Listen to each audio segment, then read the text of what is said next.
ایمان ہے قول مصطفی۔ الحمد للہ رب العالمین والصلاة والسلام علی سید المرسلین، اما بعد فاعوذ باللہ من الشیطان الرجیم، بسم اللہ الرحمن الرحیم۔ الصلاة والسلام علیک یا رسول اللہ وعلی آلک واصحابک یا حبیب اللہ۔ الصلاة والسلام علیک یا نبی اللہ وعلی آلک واصحابک یا نور اللہ۔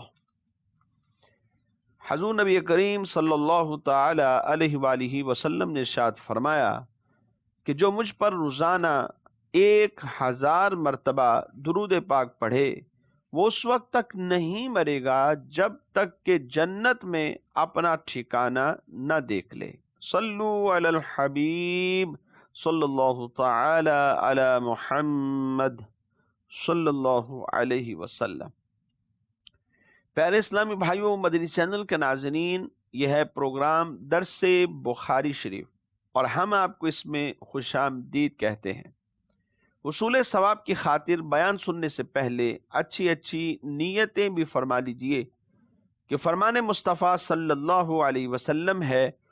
نیت المؤمن خیر من عملہ، مومن کی نیت اس کے عمل سے بہتر ہے۔ مدنی چینل کے ناظرین، کتاب الوحی، کتاب الایمان کے بعد کتاب العلم کے ابواب پر ہم گفتگو کر رہے تھے۔ گزشتہ سلسلے کے بالکل آخر میں کتاب العلم سے باب نمبر 36 پر گفتگو جاری تھی۔ باب کا عنوان ہے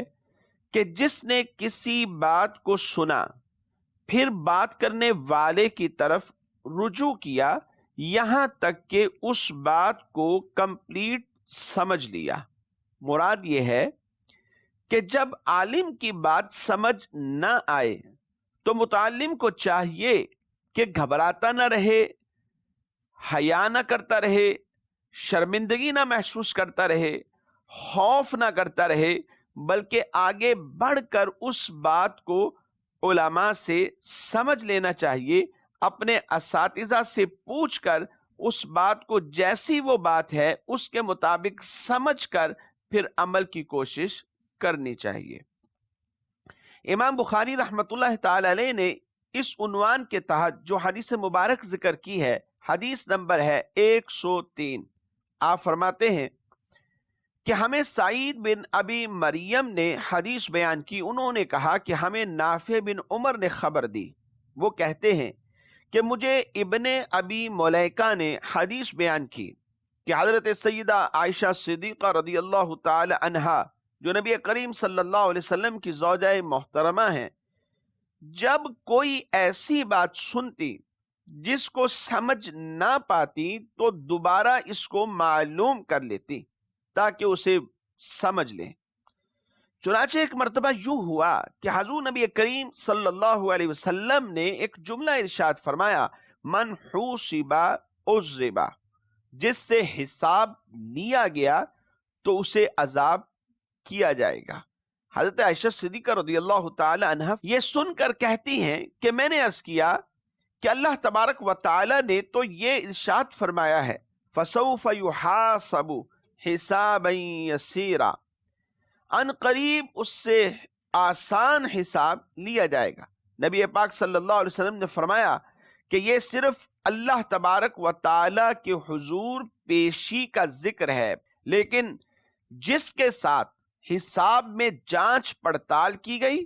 تو سمجھو کہ وہ غارت ہو گیا۔ اس حدیث کی باب کے عنوان کے ساتھ مطابقت بالکل واضح طور پر سمجھی جا سکتی ہے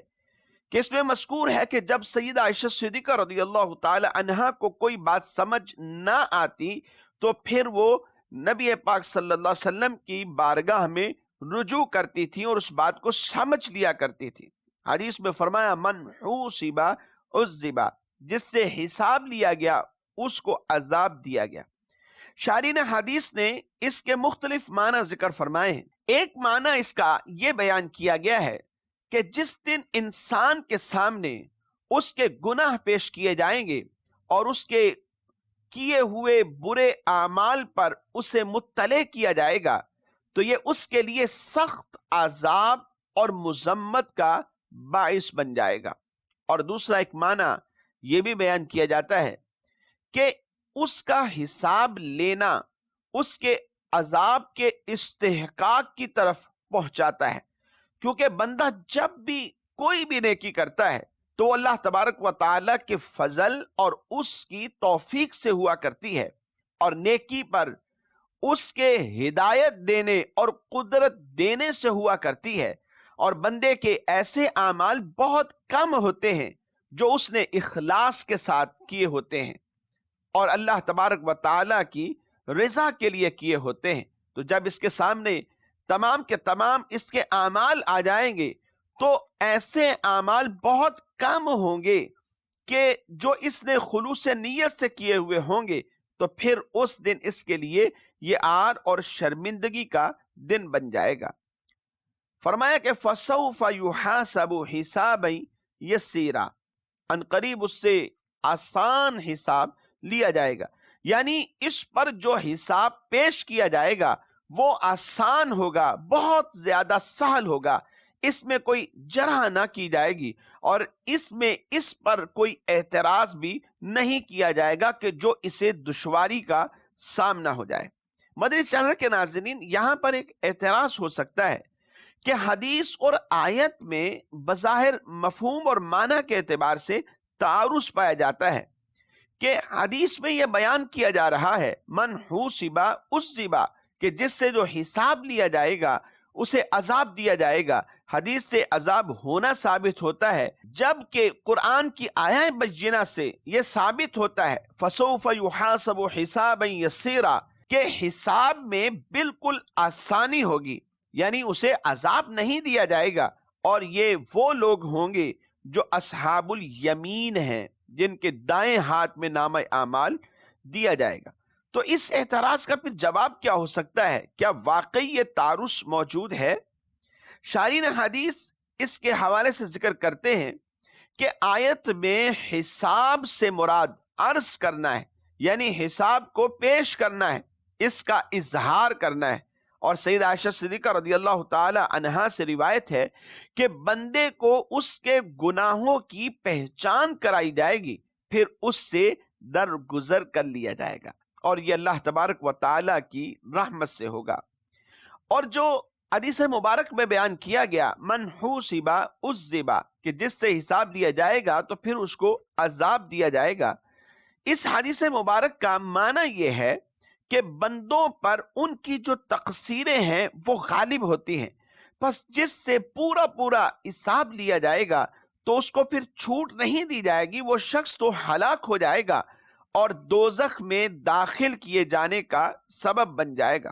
لیکن اللہ تبارک و تعالی شرک کے سوا باقی گناہوں کو جس کے لیے چاہے اپنی رحمت کے صدقے وہ معاف فرما دے گا۔ ایک قول شارحین حدیث نے یہ بھی کیا کہ حساب میں مناقشہ کرنا یہ خود ایک طرح کا عذاب ہے، کیونکہ نبی کریم صلی اللہ علیہ وسلم نے فرمایا کہ جس سے حساب لیا جائے گا اس کو عذاب دیا جائے گا، اور اس کی توجیہ یہ ہے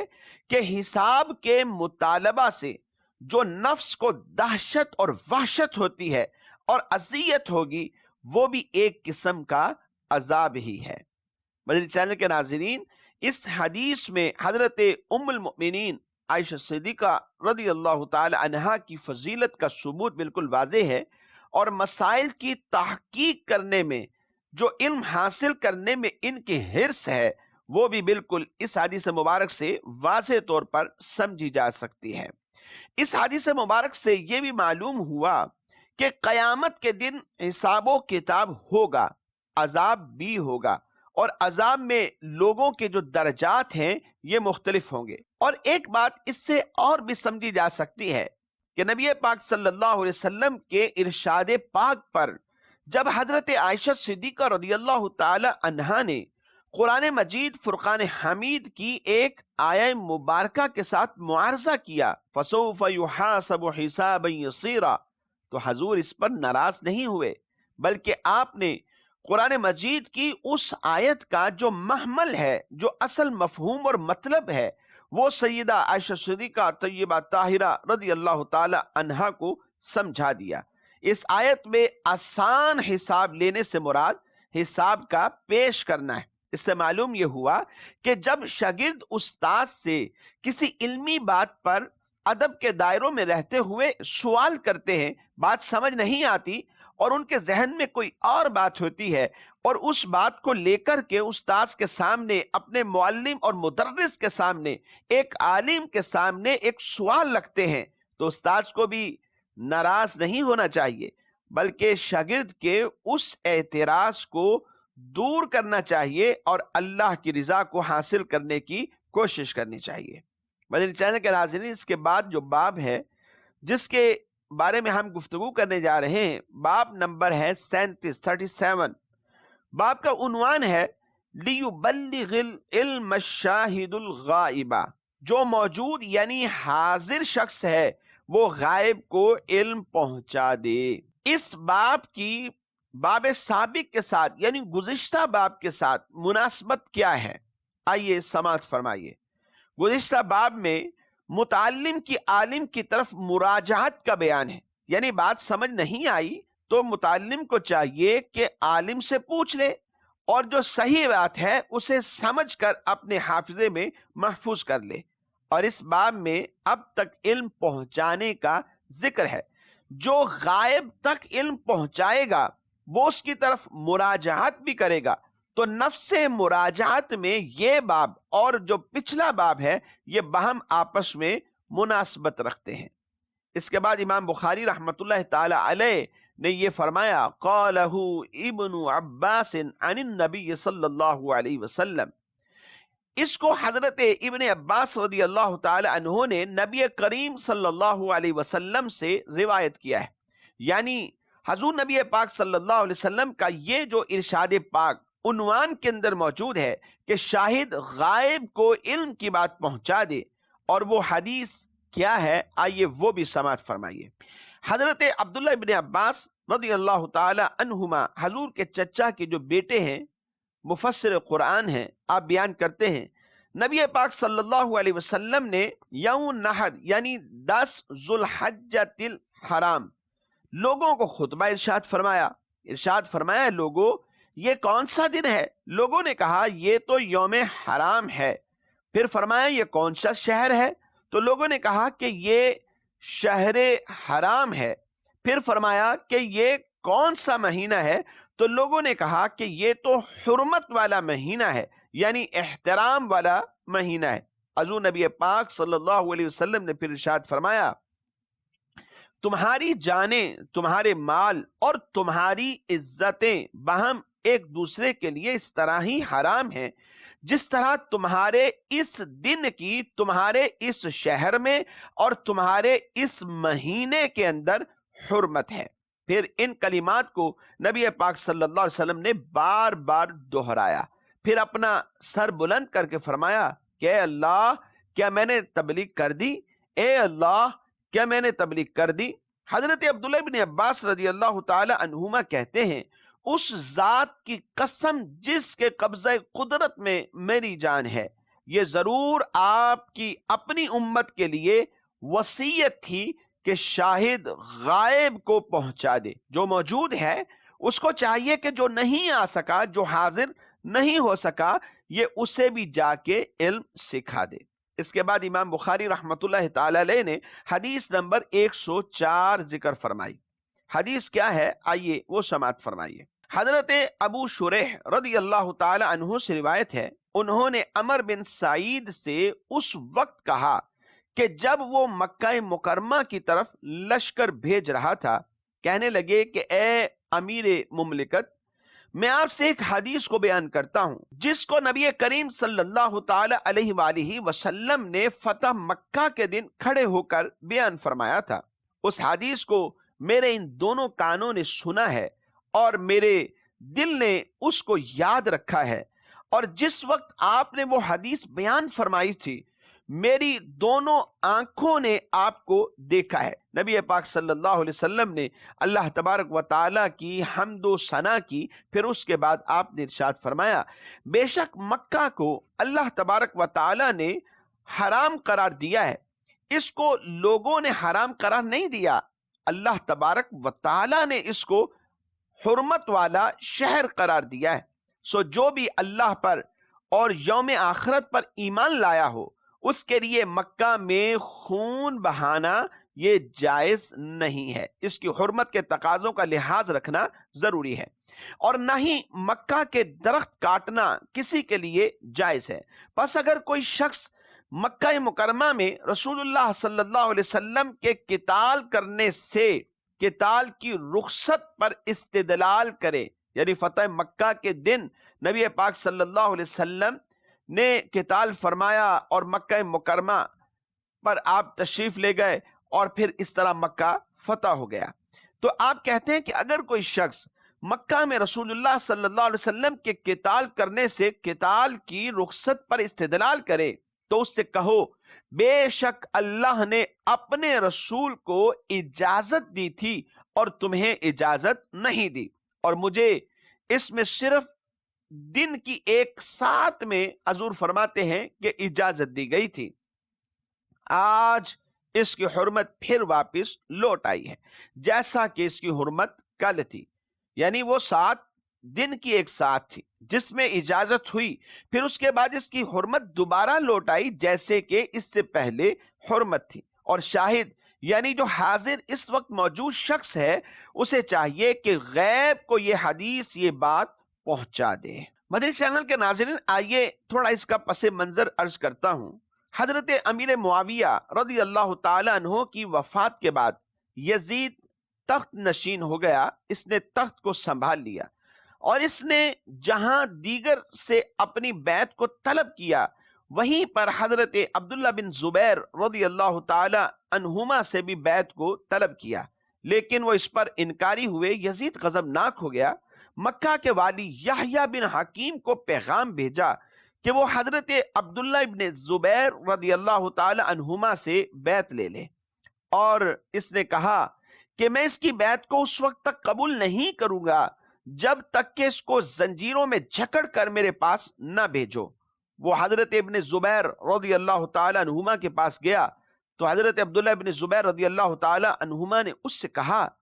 کہ میں بیت اللہ کی پناہ میں ہوں۔ یزید نے انکار کیا، عمر بن سعید کو لکھا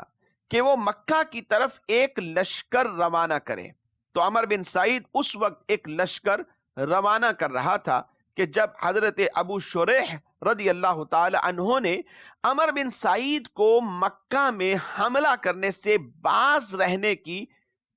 نصیحت فرمائی، کیونکہ جب امیر مملکت شریعت کے خلاف کوئی بھی کام کر رہا ہو تو عالم پر اس کو منع کرنا یہ لازم ہو جاتا ہے، خواہ اس نے عالم سے سوال نہ کیا ہو۔ جی ہاں مدنی چینل کے ناظرین، عالم سے پوچھا نہیں ہے لیکن عالم کو پتہ ہے کہ یہ کام غلط کر رہا ہے، شریعت کے بالکل اگینسٹ ہے، شریعت کے بالکل مخالف ہے، تو عالم کو چاہیے کہ اگرچہ امیر مملکت نے اس سے سوال نہیں کیا اس کی اصلاح کے لیے اسے روکے، اس گناہ سے باز رہنے کا حکم دے۔ عمر بن سعید کے مقابلہ میں حضرت ابو شریح رضی اللہ تعالی عنہ کی جو تصریح ہے وہ اولا ہے۔ یہ تصریح کیا تھی؟ اس کے حوالے سے امام بخاری رحمت اللہ تعالی علیہ نے لکھا کہ حضرت ابو شریح رضی اللہ تعالی عنہ نے عمر بن سعید کو جب منع کیا کہ تم ایسا نہ کرو تو اس نے آگے سے جواب دیا کہ اس مسئلہ کو میں تم سے زیادہ جانتا ہوں، بے شک مکہ کسی نافرمان کو پناہ نہیں دیتا اور نہ کسی قتل کر کے بھاگنے والے کو پناہ دیتا ہے اور نہ ہی کسی چوری کر کے بھاگنے والے کو پناہ دیتا ہے۔ یہ تصریح عمر بن سعید نے کی، لیکن اس سے اولا تصریح وہ ہے جو حضرت ابو شریح رضی اللہ تعالی عنہ نے کی اور عمر بن سعید کو یہ لشکر بھیجنے سے منع کر دیا۔ حضرت ابو شریح رضی اللہ تعالیٰ عنہ آپ صحابی رسول ہیں، اور اس حدیث کے راوی بھی ہیں، وہ حدیث کے مخرج اور اس کے سبب کو سب سے زیادہ جاننے والے بھی تھے۔ علماء اہل سنت کے نزدیک حضرت عبداللہ بن زبیر رضی اللہ تعالی عنہ یزید اور عبد الملک بن مروان کی نسبت خلافت کے زیادہ لائق اور حقدار تھے، کیونکہ ان دونوں سے پہلے حضرت عبداللہ بن زبیر رضی اللہ تعالی عنہما کی بیعت کر لی گئی تھی، اور وہ رسول اللہ صلی اللہ تعالی علیہ وآلہ وسلم سے ایک نسبت رکھنے والے تھے، اور وہ نسبت یہ تھی کہ آپ نبی پاک صلی اللہ علیہ وسلم کے صحابی رضی اللہ تعالی عنہ تھے۔ مدنی چینل کے ناظرین، نبی پاک صلی اللہ علیہ وسلم نے اپنے اس فرمان میں یہ ارشاد فرمایا کہ شاہد یعنی حاضر غائب کو پہنچا دے۔ اس حدیث میں علم کو نقل کرنے اور سنن احکام کی تبلیغ اور اشاعت کا ثبوت بھی ملتا ہے۔ اس حدیث میں حکام کو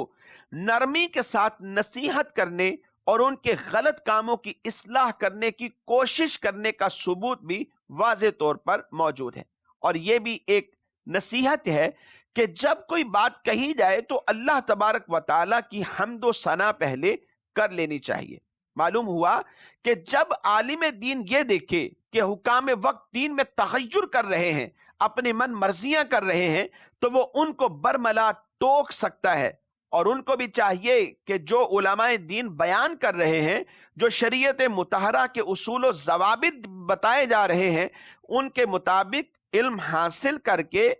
اپنی اصلاح کی کوشش کریں اور اس پر عمل کرتے چلے جائیں، کہ اسی میں بھلائی ہے۔ یقیناً مدنی چینل کے ناظرین، یہ دنیا دار العمل ہے اور آخرت اس کی جزا ہے۔ جس نے اللہ تبارک و تعالیٰ کو اس دنیا میں راضی کر لیا تو یقیناً آخرت اس کے لیے بہتر ہے۔ اللہ تبارک و تعالیٰ ہم سب کو عمل کی توفیق نصیب فرمائے، آمین بجاہ النبی الامین صلی اللہ علیہ وسلم۔ ایمان ہے قول مصطفی